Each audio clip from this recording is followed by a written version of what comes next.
You know, it's really weird to think that Grand Theft Auto 5 came out like almost 8 years ago. Wow. I guess time flies when you keep getting ported to new consoles. Okay.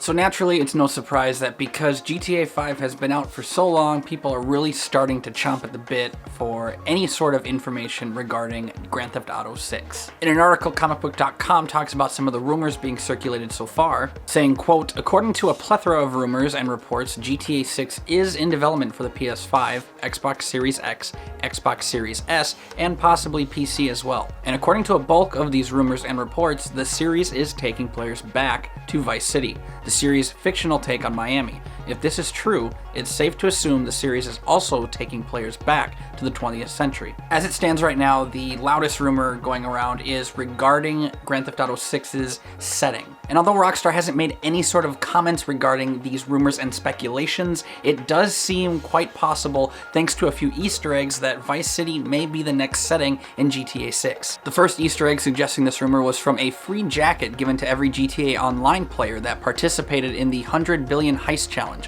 which took place last November. The back of the jacket contained the phrase, Hostis ad pulverum ferire? Sorry, I can't speak Latin very well. The reason people think Vice City is going to be the next game's setting is because this same phrase actually appears in the front of a building in the original Vice City game. However, this phrase does also exist in the San Andreas game. So although Vice City was the popular assumption, it still wasn't a strong enough theory to run with just yet. Well, now a second clothing-related Easter egg has appeared from the recent update, which added a new minor character named Gustavo. In the game, Gustavo is wearing an orange and white Hawaiian shirt that looks eerily similar to the one worn by a character named Gonzalez, who appears in both Vice City games. On its own, this is still a stretch, but when paired with the previous Easter egg mentioned, Vice City is looking more and more plausible as the sixth game's next setting. Back in October, there was also an image of an island posted anonymously on 4chan that a lot of fans noticed it looked very similar to a portion of a previous post that claimed it was an early map design of GTA 6. Which some of you may recall back in 2018, these leaks, when compared to satellite images of Miami,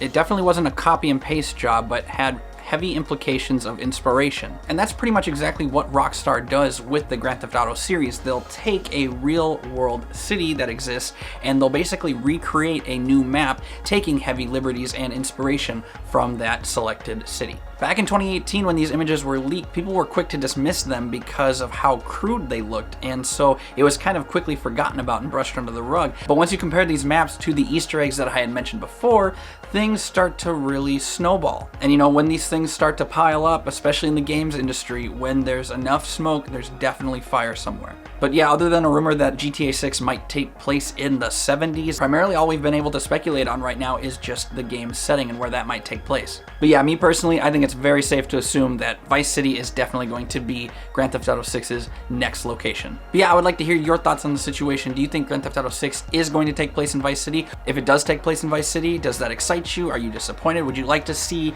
Grand Theft Auto 6 take place somewhere else? Any all opinions and thoughts on the game, I would love to hear them in the comments down below. But with that short bit of news out of the way, it is time for the comment of the week. Last week, Brendan did a video on the Steam Winter Sale and how that was wrapping up, talking about the games that he personally recommends getting during that sale. I myself didn't get anything this year, but this comment of the week goes to Colton, and Colton says, I got Deep Rock Galactic for myself and LA Noire for my grandma. I really hope he's not trolling. I sincerely want that to be true. Look, if you have a gaming grandma, especially one that is playing LA Noire, that's just awesome. You got it made. That about does it for this one, ladies and gentlemen. Thank you again, as always, for watching the video and checking out the channel. If you like this video, please do hit that like button, as it does help the channel out a lot with the YouTube algorithm. And if you're new around here and like what you see, consider subscribing to the channel and hitting that notification bell icon to stay up to date on everything that we are doing. We are getting very close to hitting 2,000 subs, and that's super exciting, and we are super grateful for all the support that we've gotten so far. Feel free to follow us on our social media platforms like Twitter, Facebook, and TikTok. And yeah, that's enough rambling out of me. Thank you again, as always, for watching. My name is Blake, and for all things tech, games, movies, to anything nerdy in between,